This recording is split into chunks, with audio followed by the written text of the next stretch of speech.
है ना, हाथ में वीणा लेकर के, एक तारा लेकर के, और जो बैठे हैं, वो चित्र अकबर ने ही बनवाया था। क्योंकि अकबर के मन में हमारे स्वामी श्री हरदास जी को देख करके ऐसा वैराग्य आया, वो सब छोड़ करके निधिवन राज में ही रहना चाहता था, स्वामी जी की सेवा में।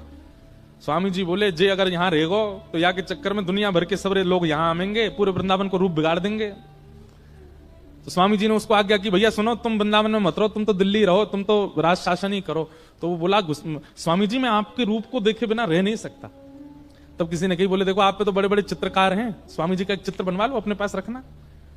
तब अकबर ने स्वामी जी का चित्र बनवाया और चित्र लेकर के दिल्ली गया, और जहां वो नमाज करता था वहां पर उसने 5 भक्तों के चित्र रखे। उसमें गोसाई विठलनाथ जी, स्वामी श्री हरदास जी, और संभवतः भक्तिमती मीराबाई, ऐसे गोस्वामी तुलसीदास जी, ऐसे 5 चित्र थे उसके पास। अपनी नमाज आदि करता था, उसके बाद 5 भक्तों को प्रणाम करता। अकबर पर कृपा तो थी संतों की। तो अकबर की जो ये पत्नी थी ताज बेगम, इनको वृंदावन आने की बड़ी रुचि थी, तो ये वृंदावन कभी कभी जाती थी। एक बार इन्होंने जाकर के गोसाई श्री विठलनाथ जी से कहा, ऐसा कोई मंत्र दे दीजिए कि मेरे पति मेरे वश में हो जाएं, और वश में करके मुझे कुछ और नहीं करना, बस उनसे यह कहलवा देना कि तुम सदा के लिए वृंदावन चली जाओ। ऐसा कोई ताबीज बना दो, गंडा बना दो, मंत्र दे दो, जिससे मेरे पति मेरे वश में हो जाएं। तो गोसाई श्री विठलनाथ जी ने भोजपत्र पर कुछ लिखा और लिख करके उसको ताबीज में डाल करके और ताज बेगम को पहना दिया। ताज बेगम जब दिल्ली आई तो उसके गले में, अकबर की अन्य पत्नियों ने जब ताबीज देखा तो उन्होंने अकबर के कान भर दिए, बोले कि हमें पता चलिए गुप्तचरों से, आपको अपने वश में करके, और ये कुछ षड्यंत्र करना चाहती हैं अपने भाइयों को पूरे भारत का राज शासन दिलाने के लिए। गोसाई श्री विठलनाथ जी से ताबीज बनवा के आई है ताज बेगम, ताकि आपको वश में कर सके। अकबर तो अकबर है, उसके लिए कोई रोक टोक थोड़ी, तुरंत पहुंच गया ताज बेगम। बोले ये ताबीज खोल के दिखाओ, उसमें क्या लिखा है। पढ़ा तो ताज बेगम ने भी नहीं था उसमें लिखा क्या है, पर गोसाई जी ने उसमें लिखा था, यंत्र मंत्र और तंत्र सो भूल करो जन कोय। बोले भैया यंत्र मंत्र तंत्र तोना टोटका, इन सब में ज्यादा विश्वास मत करो। तो और अगली पंक्ति क्या लिखी थी, पति कहे सोई कीजिए, पति जो कहे वो करिए, वह आप ही वश होए। गोसाई जी ने लिखा था, तंत्र मंत्र पर विश्वास मत करो, पति की बस आज्ञा मानो, पति की आज्ञा मानने लग जाओगे, वो अपने आप ही आपका हो जाएगा। इस बात को पढ़ करके अकबर को इतना अच्छा लगा। बोले देखिए इन्होंने कितनी अच्छी बात लिखी, तंत्र मंत्र पर भरोसा मत करो, पति की आज्ञा मानो, पति जो कहे उससे अपने आप ही पति आपका हो जाएगा। तुरंत ताज बेगम को लेकर के वृंदावन गया और गोसाई श्री विठलनाथ जी को जाकर के उसने प्रणाम किया। उसने कहा, महाराज मैं कुछ देना चाहता हूं। तो गोसाई श्री विठलनाथ जी ने कही, बोले काम करो, हमारे श्रीनाथ जी के लिए गौचारण के लिए भूमि प्रदान करो। 500 एकड़ जमीन अकबर ने श्रीनाथ जी और नवनीत प्रिया जी के गौचारण के लिए प्रदान की। आज भी गिरिराज जी में गौचारण भूमि जो है, ये अपना पारासौली, चंद्र सरोवर आदि, ये सब अकबर ने प्रदान किए थे ठाकुर जी को। एक दिन ताज बेगम का इतना प्रेम ठाकुर जी के प्रति देख करके अकबर ने कहा, देवी आप क्या चाहती हैं। बोले हमको सदा के लिए वृंदावन छोड़ दो। और अकबर ने ताज बेगम को वृंदावन छोड़ दिया। गोसाई जी की शरण में रह करके, उसको मंदिर में तो जाने नहीं दिया जाता था क्योंकि म्लेच्छ थी, खिड़की से दर्शन करती थी श्रीनाथ जी का, खिड़की से दर्शन करती ठाकुर जी का। दर्शन कर करके उसकी ऐसी स्थिति हो गई कि अब ताज बेगम दर्शन नहीं करती है।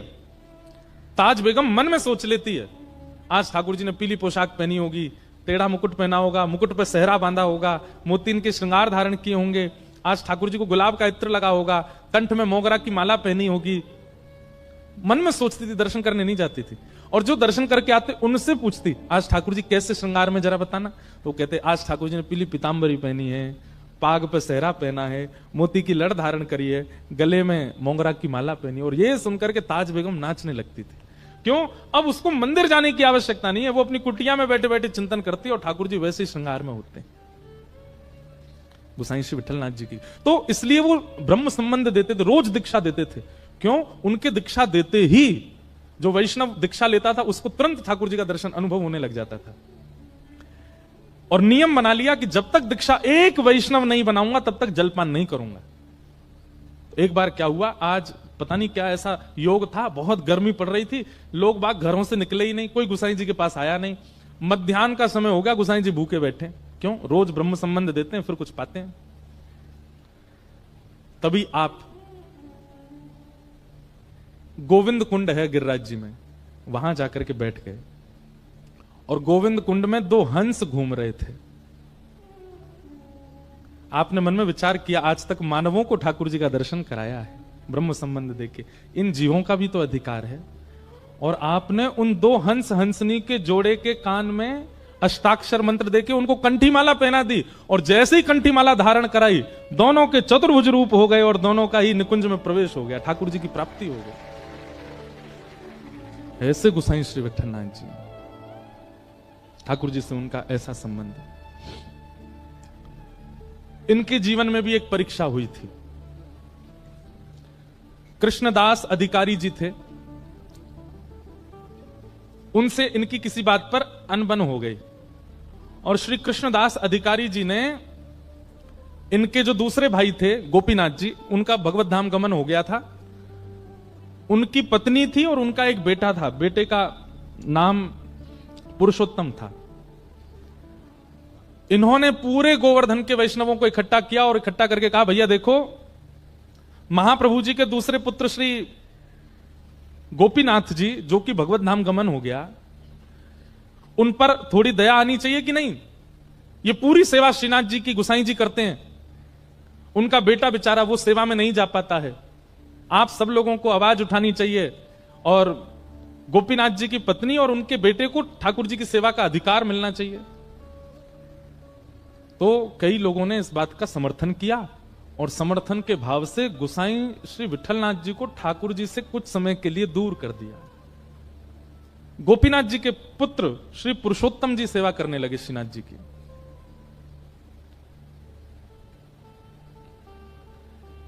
सेवा से दूर किया, गुसाई श्री विठलनाथ जी उसमें राजी थे, कोई बात नहीं। लेकिन कृष्णदास अधिकारी जी ने यह नियम बना दिया कि आप मंदिर ही नहीं आओगे, ठाकुर जी का दर्शन भी नहीं करोगे।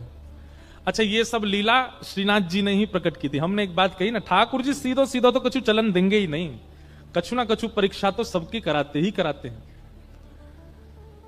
ठाकुर जी पूरे विश्व को बताना चाहते हैं कि गुसाई जी का प्रेम कैसा है, इसलिए वियोग का ये एक नाट्य किया गया, और कृष्णदास जी ने ठाकुर जी से गुसाई श्री विठलनाथ जी को दूर कर दिया।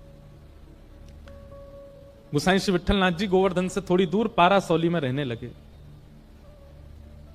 और आप नित्य अपनी कुटिया से निकल के आते और श्री गिरिराज पर्वत पर श्रीनाथ जी की जो ध्वजा थी उसी का ही दर्शन करते, और दर्शन करके विरह व्याकुल होकर के वहीं बैठे रहते। बहुत सुंदर लीला है, ध्यान से सुनना। किते दिन वे जुगे बिन देखे, किते दिन वे जुगे बिन देखे, किते दिन वे जुगे बिन देखे, किते दिन वे जुगे बिन देखे। श्री कुम्मनदास जी का ये पद है। कुम्मनदास जी गाते हैं कब? जब ठाकुर जी को देखे बगैर 5 मिनट निकले थे बस। गुरुदेव की आज्ञा से ठाकुर जी से थोड़ा दूर जाना पड़ा कुम्मनदास जी को, केवल 5 मिनट निकले थे ठाकुर जी को देखे बगैर, और श्री कुम्मनदास जी इस पद को गाने लगे। किते दिन वे जुगे बिन देखे, किते दिन वे जुगे। हम लोगों को महीना महीना निकल जाता ठाकुर जी को देखे बगैर, हम रह लेते हैं, लेकिन कुम्मनदास जी को 5 मिनट दूर किया गया ठाकुर जी से, और कुम्मनदास जी रोते रोते गाने लगे, कितने दिन हो गए ठाकुर जी को देखे बगैर। किनको देखे बगैर? तरुण किशोर रसिक नंद नंदन, तरुण किशोर रसिक नंद नंदन, कछुक उठत मुख रेखे, कछुक उठत मुख रेखे। इस भाव को अगर आप समझ जाओ तो आप शहंशाह हो। हम बात कह रहे हैं, इस भाव को अगर आप समझ जाओ तो आप शहंशाह हो। क्या? कछुक उठत मुख रेखे। बोले कैसे हैं ठाकुर जी? बोले तरुण किशोर, युवा हैं, छोटे से 7-8 वर्ष के हैं ठाकुर जी। तरुण किशोर रसिक नंद नंदन। नंद नंदन कैसे बोले? तरुण किशोर हैं। कछुक उठत मुख रेखे। 8-9 वर्ष का बालक जो होता है उसके दाढ़ी मूछ नहीं आती, पर अगर आप उसको बहुत पास से देखेंगे ना तो स्वर्ण कलर, जैसे स्वर्ण का रंग होता है ना, उस रंग के कुछ उसके थोड़े केश निकल आते हैं मुखमंडल पर, वो दिखाई नहीं देते। कोई बहुत प्रकाश करके देखो, तिरछी आड़ी लाइट करके देखो, तब जाकर के वो थोड़े वो केश के अंग दिखाई देते हैं। कुम्मन दास जी कह रहे हैं, बोले नंद नंदन को देखे बगैर उनके मुखमंडल पर प्रकट जो वो छोटे श्वेत वर्ण के जो केश हैं वो देखे बगैर, कछुक उठत मुख रेखे।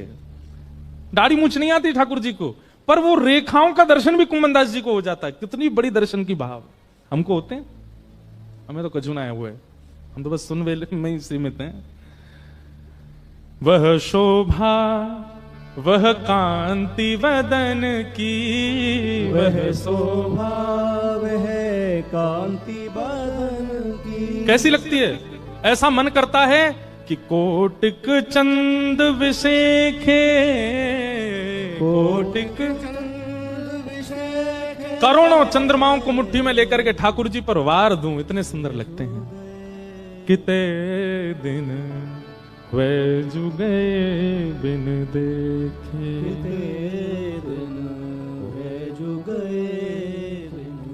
तो गोसाई श्री विठलनाथ जी ठाकुर जी से दूर कर दिए। गोसाई जी दूर से ही ठाकुर जी की ध्वजा का दर्शन करते हैं। लेकिन ऐसा नहीं है कि विरह केवल भक्त को होता है, विरह ठाकुर जी को भी होता है। बात केवल इतनी है कि भक्त अपना विरह गा के सुना देता है। ठाकुर जी कैसे सुनाए? परंतु एकमात्र श्री गोसाई विठलनाथ जी हैं जिनके लिए ठाकुर जी ने अपना विरह प्रकट कर दिया। कैसे? श्रीनाथ जी में आज भी 100 पान का भोग रोज लगता है ठाकुर जी। कितने पान? 100 बीड़ा पाते हैं ठाकुर जी। कभी आप श्रीनाथ जी जाएंगे तो श्रीनाथ जी तो अभी 500 300 350 400 साल पहले चले गए नाथ द्वार। उससे पहले तो वृंदावन में ही सब लीला करते थे। आज भी आप देखोगे राजभोग के बाद मुखिया जी आएंगे और पान की बीड़ा ठाकुर जी से मुख से छुपाएंगे और फिर रखेंगे। कभी अगर प्रसादी में ठाकुर जी की बीड़ा मिलती है, एक बार को अन्य प्रसाद मिले तो सब में बांट दियो, पर बीड़ा मत बांटियो, बीड़ा तो स्वयं पाइयो। क्योंकि बीड़ा समझते हैं ना, पान भोग। एकमात्र बीड़ा भोग ऐसा है जो ठाकुर जी के अधर से छुपाया जाता है। बाकी की सब सामग्री सामने रखी जाती है, पर बीड़ा तो ठाकुर जी के अधर से स्पर्श कराया जाता है। और बीड़ा भोग ज्यादातर किशोरी जी का बीड़ा भोग ठाकुर जी पाते हैं और ठाकुर जी का बीड़ा भोग किशोरी जी पाती हैं, क्योंकि अधर स्पर्श होता है उसमें। तो श्रीनाथ जी को 100 पान का भोग लगता था। बहुत ध्यान से सुनना। तो एक रामदास भीतरिया करके सेवा करते थे श्रीनाथ जी के आसपास। पोंछा लगावे की सेवा, आरती सजावे की सेवा, आदि आदि सेवा। भीतरिया 2 सेवक होते हैं, एक होते हैं भीतरिया, एक होते हैं भारिया। भीतरिया वो जो गर्भगृह के अंदर जा सकते हैं, भारिया वो जो बाहर बाहर की सेवा करते हैं। तो रामदास भीतरिया जो थे ये गोसाई श्री विठलनाथ जी के शिष्य थे। ये जाते थे श्रीनाथ जी के मंदिर में सेवा करने, भीतर पोंछा आदि करने। तो जब ये पोंछा आदि करते थे तो श्रीनाथ जी खड़े खड़े इनको इशारा करते, ए सुन, ऐसे इशारे करते। अब ये आवाज कहां से आ रही है? फिर ठाकुर जी कह रहे हैं, अब ये ऊपर देखे ठाकुर जी को, ठाकुर जी ऐसे खड़े हैं, आसपास कोई है नहीं, भाई आवाज कौन करता है? एक बार तो घबरा गया, हुआ आ गो मंदिर में। लेकिन फिर ठाकुर जी ने इसको ऐसे बौं मटका के इशारा किया। रामदास तो अरे अरे जय जय, आप बुला रहे हैं मुकू। ठाकुर जी ने फिर इसको प्रत्यक्ष, ठाकुर जी लीला सबके सामने नहीं करते हैं, परंतु रामदास के द्वारा गोसाई जी को संदेश भेजना है, इसलिए ठाकुर जी लीला कर रहे। जय जय, आप कछु आज्ञा कर रहे हैं। तो ठाकुर जी के बगल में जो मसनद रखी जाती है ना, उन पर ठाकुर जी के मुख पहुंचने का एक रूमाल रखा जाता है। ठाकुर जी ने ऐसे नजर घुमा के रूमाल की ओर इशारा किया। कोई था नहीं मंदिर में, 2-4 लोग दर्शन कर रहे थे। इसने धीमे से वो रूमाल उठाया और रूमाल खोल के देखा तो ठाकुर जी जो 100 पान खाते थे उसकी जो पीक निकलती थी, उस पीक से ठाकुर जी ने पत्र लिखा था गोसाई श्री विठलनाथ जी के लिए। और वो पत्र लिखा था, उसमें प्रथम ही ठाकुर जी ने लिखी है, रामदास पत्र मत पढ़ियो, ले जाके गोसाई जी को दे दे। रामदास के तो नेत्र सजल हो गए, ठाकुर जी लीला करते। और रोज रामदास क्या करता, 2 रूमाल रखता, एक तो वहां पधरा देता और एक वहां से उठा के जेब में धर के ले जाता और गोसाई जी के पास जाता। गोसाई जी आज ठाकुर जी ने कृपा के, बोले हाँ प्रसाद भेजा होगा दे दो। नहीं प्रसाद नहीं, आज तो पत्र भेजा है। गोसाई जी ने जैसे ही वो रूमाल खोल करके देखा, ठाकुर जी ने अपनी पीक से जो पान की लाल लाल निकलती वहां से ठाकुर जी ने पत्र लिखा और उस पत्र में ठाकुर जी अपना प्रेम उद्गार प्रकट करते हैं। और क्या कहते हैं वो पंक्ति तो मुझे याद नहीं, पर ठाकुर जी ने पत्र लिख करके गोसाई जी से कहा, मेघ तो समय आने पे बरसेगो। मतलब मेघ तो समय आने पे बरसेगो। मेघ हमेशा नहीं बरसते, जब समय आता तब बरसता है। तो मानो गोसाई जी से कह रहे हैं प्रतीक्षा करो, समय जल्दी आएगा जब मेरा प्रेम आप पे बरसेगा। तो गोसाई जी हैं। गोसाई जी ने एक पत्तल पर दूसरा पत्र लिखा और पत्र लिख करके रामदास से बोले जाओ ठाकुर जी को दे दो। और गोसाई जी ने क्या लिखा, बोले मेघ तो समय आने पे बरसेगा, पर चातक पक्षी जानते हैं नाम, एक तो आजकल लोग जानते नहीं, इतनी व्याख्या करनी पड़ती है। चातक पक्षी जो होता है वो पूरे साल प्यासा रहता है। उसका नियम है वो नदी का पानी नहीं पिएगा, वो पोखर तालाब का पानी नहीं पीता। चातक पक्षी जो होता है वो पहली वर्षा होती है और उसका जब बिंदु गिरता है उसी का जल पीता है, उसको कहते हैं चातक। और चातक पक्षी का नियम होता है वो चहकता कैसे है, प्यासा हूं। जो पहाड़ों में रहते हैं, हिमाचल के लोग होंगे, कश्मीर, उनको चातक पक्षी की आवाज आती होगी सुबह, प्यासा हूं, वो ऐसे ही बोलता है। तो ठाकुर जी ने पत्र लिख करके भेजा, मेघ तो समय आने पे बरसेगा। गोसाई जी ने पत्र लिख करके भेजा, मेघ तो समय आने पे बरसेगा, पर चातक अपनी पुकार क्यों छोड़े। चातक तो पुकारेगा, मेघ चाहे जब बरसे, पर चातक प्यासा हूं ये तो गाएगा ना। श्याम घन कब बरसे गो आए, श्याम घन कब बरसे गो। हमारे भारत में हनुमान प्रसाद पोद्दार जी, पूज्य भाई जी, उनका ये पद है। सब लोग बहुत ध्यान से सुनो, बहुत अच्छा पद है। अब हम बस ये पद गा करके फिर कथा को विश्राम देंगे। सब लोग गाना मेरे साथ। श्याम घन कब बरसे गो आए, श्याम घन कब बरसे गो आज। श्याम घन कब बरसे गो आए, श्याम घन कब बरसे गो आज। श्याम घन कब बरसे गो आए, श्याम घन कब बरसे गो आज। कब यह हृदय संताप मिटेगो, कब यह हृदय संताप मिटेगो। कब यह हृदय संताप मिटेगो, कब यह हृदय संताप मिटेगो। विरह निदाग निसाए, विरह निदाग निसाए। श्याम घन कब बरसे गो आए, श्याम घन कब बरसे गो आज। हे श्याम घन कब बरसे गो आए, श्याम घन कब बरसे गो आज। कब मन मयूर नचेगो, कब मम मन मयूर नचेगो। मयूर कब नाचता है, जब बादल बरसते हैं। कब मम मन मयूर नचेगो, कब मम मन मयूर नचेगो। उर आनंद न समाए, उर आनंद न समाए। कब चित चातक चहक उठेगो, कब चित चातक कब चित चातक चहक उठेगो, कब चित चातक चहक उठेगो। श्याम प्रेम जल पाए पाए, श्याम प्रेम जल पाए। श्याम घन कब बरसे हो आए, श्याम घन कब बरसे हो हे श्याम घन कब बरसे हो आए, श्याम घन कब बरसे हो। श्याम मिलन बिन कछु नहीं भावे, श्याम मिलन बिन कछु नहीं भावे।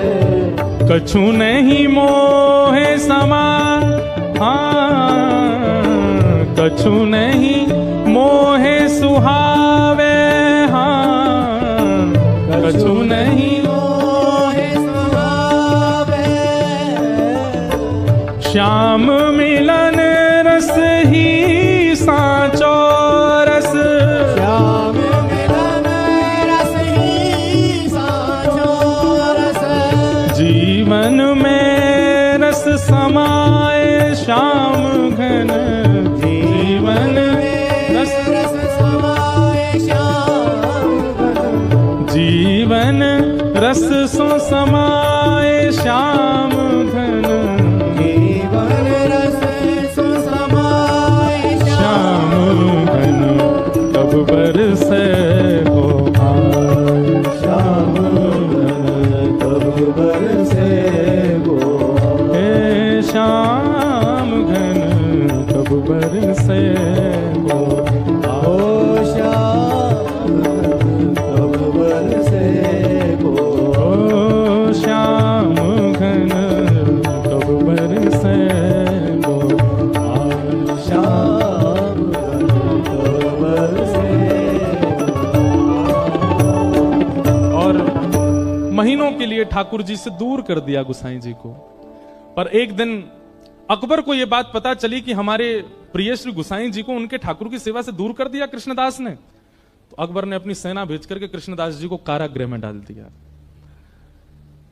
गुसाई जी को फिर से सेवा मिल गई, परंतु गुसाई जी सेवा में तो आ गए, पर उन्होंने प्रण दिया जब तक कृष्णदास मुक्त नहीं किए जाएंगे तब तक हम अन्न जल ग्रहण नहीं करेंगे। अन्न सन पे बैठ गए। कृष्णदास जी मुक्त हुए। कृष्णदास जी को जब ये बात पता चली कि गुसाई जी को मैंने दूर किया ठाकुर जी से, और ये ऐसे प्रेमी कि मैं कारागृह में गया तो इन्होंने अन्न जल का त्याग कर दिया। कृष्णदास जी ने बहुत प्रार्थना करके क्षमा मांगी गुसाई जी से। गुसाई जी बोले नहीं, मुझे सब पता है, ये ठाकुर जी की लीला है। इन्हें बहुत ज्यादा पास कोई रहवे लग जाए तो इनको मन करे या दूर करो, या कि प्रेम की बथा ने पहचानो कैसो है। ये मेरे प्रेम की परीक्षा ले रहे थे। मैं जानू ये तुम्हारे मन की इच्छा नहीं थी, ये इनकी इच्छा थी। लाला बड़ो नटखट है हमारो, ऐसे गुसाई जी की। फिर बाद में ऐसी लीला आती है कि कृष्णदास जी को इसका दंड मिला। एक भक्त को ठाकुर जी से दूर किया और दंड क्या मिला कि सुबह सुबह जल भरने के लिए कुआं में गए और पांव फिसल गए और कुआं में गिर के उनकी मृत्यु हुई। परम भागवत कृष्णदास, जिनका एक प्रसिद्ध पद में गाता हूं, मेरो मन गिरधर छवि पे अटक्यो, ये पद कृष्णदास जी का ही है।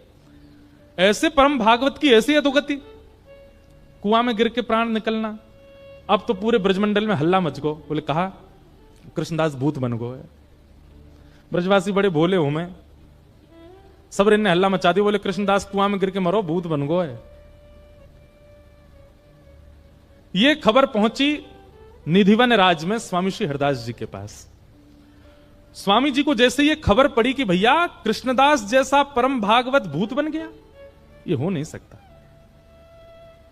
हम मानते हैं कि उन्होंने आचार्य अपराध किया था और उसका दंड उनको मिला कि उनकी मृत्यु सहज नहीं हुई, सरल नहीं हुई, लेकिन वो मृत्यु के उपरांत भूत बन गए। ये बात बिल्कुल सर्वथा गलत है। जीवन भर भगवान का नाम गाने वाला भूत कैसे बन सकता है? तो महाराज स्वामी श्री हरदास जी ने निर्णय लिया कि चलो गोवर्धन। बोले काय को? श्रीनाथ जी से ही पूछेंगे कि आपका नाम गाने वाला भूत कैसे बन सकता है, और यदि वो भूत बना तो आपके नाम में इतनी सामर्थ्य नहीं कि जीवन भर आपका नाम गाने वाला प्रेत बन गया। और स्वामी जी ने निर्णय जैसे लिया तो पूरा वृंदावन इकट्ठा हो गया। हितरवंश महाप्रभु, गोपाल भट्ट गोस्वामी, रूप सनातन गोस्वामी, जितने वृंदावन के आचार्य थे सब निधिवन में इकट्ठे हो गए और सब निकल पड़े गिरिराज जी वो श्रीनाथ जी से जाके पूछेंगे कि कृष्णदास भूत कैसे बनो। अब देखो बहुत ध्यान से सुनना है, इसके बाद हम कथा विराम देंगे पक्का। हमारा मन ना करो विराम देवे को, बात तो ये है, हमको रह रहे की लीला याद आती है। जय हो। और सुनो, कल हमको बहुत याद आएगी आप लोगों की। सुनाम में भक्त तो आवेंगे खूब सारे, पर अमृतसर वाले पद पीछे पीछे गाते हैं इसलिए हमको अच्छे लगते हैं। कोई भी पद गाओ सब साथ गाते हो आप, तो कृपा करियो एक आध दिन आप पहुंच जाइयो, 3 घंटा ही तो दूर हैं। हम नहीं बुला रहे, आप देखना खुद मचल के आओगे, ठाकुर जी की याद आएगी आपको। तो सुनो, जय हो। तो अब प्रत्यक्ष रूप में तो स्वामी श्री हरिदास जी, हितरवंश महाप्रभु, गोपाल भट्ट गोस्वामी, रूप सनातन गोस्वामी, हरिराम व्यास जी सब अपने ब्रजवासियों की टोली लेकर के गिरिराज जी जा रहे हैं। पर निकुंज की भाव में कौन जा रहा है? स्वामी जी के रूप में ललिता जी, हरिराम व्यास जी के रूप में विशाखा जी, गोपाल भट्ट गोस्वामी जी के रूप में गुण मंजरी, रूप मंजरी, ये सारी सखियां ही तो जा रही हैं ठाकुर जी से लड़वे। अब वैष्णवों को तो दिख रहा है कि भाई ये सब आचार्य चरण जा रहे हैं, परंतु श्रीनाथ जी वहां गिरिराज जी में ऐसे खड़े थे, गुसाई जी श्रृंगार कर रहे थे, सो ठाकुर जी के हाथ कांपन लगे और ये भुजा कांपन लगी, मोह कांपन लगो। गुसाई जी बोले जय जय जय जय, कहा भयो? ठाकुर जी बोले सबरी लड़वे आ रही हैं मोते, ये ललता विशाखा रूप मंजूरी सबरी मोते लड़वे आ रही हैं, मुंह पे जो है का मुंह पे आके मेरी छाती पे खड़ी आ जाएंगी, वो गारी देंगी आके सामने। अब कलयुग में तो वो सब हितरवंश महाप्रभु, हरिराम व्यास आदि सब ये तो आचार्य हैं, पर निकुंज में तो सब सखियां हैं। गुसाई जी तुम एक काम करो, बोले कहा इन सबन को राधा कुंड पे ही रोक दो, अगर जी गिरिराज जी आ गए जो मुंह को बहुत गारी देंगी समन सामने आके, ओ मैं डर जाऊंगा, मैं तो लाला हूं यहां पे। गुसाई जी बोले नेक रुक जाओ, श्रृंगार तो पूरा कर लो। बोले छोड़ो श्रृंगार, ऐसी भगवत तुम तो जाओ, उनको रोको। ठाकुर जी डरने लगे। गुसाई जी माला लेकर के, उपरना लेकर के, कई सारे वैष्णवों को लेकर के राधा कुंड में ही रुक गए, पहुंच गए। और वृंदावन से आते हैं, राधा कुंड पहले पड़ता है, राधा कुंड में ही सबरी समाज रोक करके सबको माला पहना, पटका उड़ा और सबको स्वागत करो, सम्मान को वहीं बैठा दिए सबरे। लाइए लाइए लाइए भोग प्रसाद पवाओ। स्वामी श्री हरदास जी तिरछी तिरछी नजर से देख रहे हैं, बोले हम गिरिराज जी पहुंचने भी नहीं दिए, राधा कुंड में ही रोक दिए। गुसाई जी सबको प्रणाम कर रहे थे। स्वामी श्री हरदास जी ने उनका कंधे पे हाथ रखा, बोले सुनो इधर आओ, इतनो डर गो लाला कि पजम्मा भी आध ही पहना के आयो, पूरा पहनायो ना है, धीमे धीमे खिसक रहो नीचे। गुसाई जी के नेत्र सजल हो गए। बोले आप वृंदावन से आ रहे हैं, आपको कैसे पता कि ठाकुर जी का श्रृंगार अधूरा है? बोले जाने ना है, निकुंज की सखी हैं हम, ललिता हैं, वो तो जीवन पे कृपा करवे स्वामी जी के रूप में आई हैं, पर हैं तो ललिता। और सुनो, हाँ भाई कोई प्रसाद नहीं पावेगा राधा कुंड में, अब तो भाई की छाती बैठ के पावेंगे, चलो वहीं गिरिराज जी। गुसाई जी बोले जय जय, लाला छोटा सा डर जाएगा। बोले कोई डर, कृष्णदास भूत कैसे बनो ये बता। और महाराज गिरिराज पर्वत पे सब चढ़ गए। श्रीनाथ जी का मंदिर ऊपर है ना, आज भी जतिपुरा में देखोगे आप, ऊपर ही मंदिर है। ऊपर चढ़ने का सबको अधिकार नहीं है, केवल ब्रज के लोग ही चढ़ सकते हैं। चढ़ गए ऊपर, और जैसे ही पहुंचे महाराज, ठाकुर जी के पसीना पसीना मुखमंडल पे। गुसाई जी तो घबराए, मेरो लाला 1200, मेरो लाला छोटो सो, सबरी सखी लड़वे आ गए। और वहां जाकर के स्वामी श्री हरदास जी, हितरवंश महाप्रभु, हरिराम व्यास सब चिल्लाने लगे, अरे लाला तुम्हारो भजन करवे वारो कृष्णदास भूत कैसे बनो, उत्तर दो। सब तो चिल्ला रहे ठाकुर जी पर स्वामी जी नेत्र बंद करके बैठ गए सामने, और थोड़ी देर बाद नेत्र खोल के अपलक नेत्रों से ठाकुर जी को देखने लगे। और तुरंत स्वामी जी ने घोषणा की, भैया ये खबर झूठी है, कृष्णदास भूत नहीं बने। ठाकुर जी ने अभी अभी मुंह को बताई है, कृष्णदास भूत नहीं बने। उनकी अधोगति, मृत्यु उनकी सहज नहीं हुई, क्योंकि उन्होंने एक वैष्णव अपराध किया, गोसाई जी को ठाकुर जी की सेवा से दूर किया, परंतु वो प्रेत नहीं बने। तो सब लोग कहने लगे, भैया पूरे ब्रजमंडल को ये बात कौन बताएगा, जाने प्रमाण हो वही तो बता सके। इतने में ही एक गाय चरावे वालों ग्वारिया दौड़ो दौड़ो आयो और आकर के बोलो, अरे महाराज भैया आज सवेरे में गैया चरावे गयो, और मैं गैया चरावे जैसी गयो, मुंह को वहां कृष्णदास जी मिले। और कृष्णदास जी से मैंने की, बाबा तुम तो भूत बन गए हो। तो बोले अरे ना है, जे सबरे ब्रजवासी भोरे भारे इन्हें झूठ फैला दिए, मैं भूत बन गो, मैं तो ठाकुर जी की नित्य निकुंज लीला को एक सखा बन गऊ। अभी तक तो बाहर सेवा कर रहो, अब ठाकुर जी ने निकुंज में मुंह को ले लियो है। भैया मैं तुमको बतावे आया हूं, सबन को जाके बता दे, मैं भूत ना बनू, मैं तो ठाकुर जी की नित्य निकुंज को एक सखा बन गऊ। तब पूरे ब्रजमंडल को इकट्ठा करके ये बात घोषणा की गई, भैया ये खबर झूठी है, कृष्णदास जी भूत नहीं बने हैं। गुसाई जी के पास जाके स्वामी शेरदास जी बोले, या हमारे आए हम गिरिराज जी, अगर हम नहीं आते तो ये बात फैली ही रहती कि कृष्णदास जी भूत बने, हमारे भय के कारण। और धीमे से कान में कह गए, भूत बन भी गए होगा तो हमारे कारण भूत योनि ते निवृत्त है के सखी योनि में चलो गो, ठाकुर जी की नित्य लीला में प्रवेश करो, या हमारे आए हम गिरिराज जी। ऐसी मधुर लीला श्री गोवर्धन में हुई। ऐसे श्री गुसाई विठलनाथ जी को हम प्रणाम करते हैं, वंदन करते हैं, नमन करते हैं। बोलो वृंदावन बिहारी लाल की जय, श्री राधारमण लाल की, श्रीनाथ प्यारे की जय, सब संतन की, हरिहर मिलन महोत्सव की जय जय श्री राधे। आज इस भक्त चरित्र का हम भाव श्री ठाकुर जी के चरणों में अर्पित करते हैं। बहुत आनंद मिला। विगत 7 दिनों में श्री हरिहर मिलन महोत्सव महादेव के चरणों में कहने सुनने का अवसर प्राप्त हुआ। यह हमारा सौभाग्य है। महादेव से बस यही प्रार्थना है कि हे महादेव, आप कृपा कीजिएगा, हम सदा ऐसे ही ठाकुर जी के प्रिय बने रहें, ठाकुर जी के जनों के प्रिय बने रहें।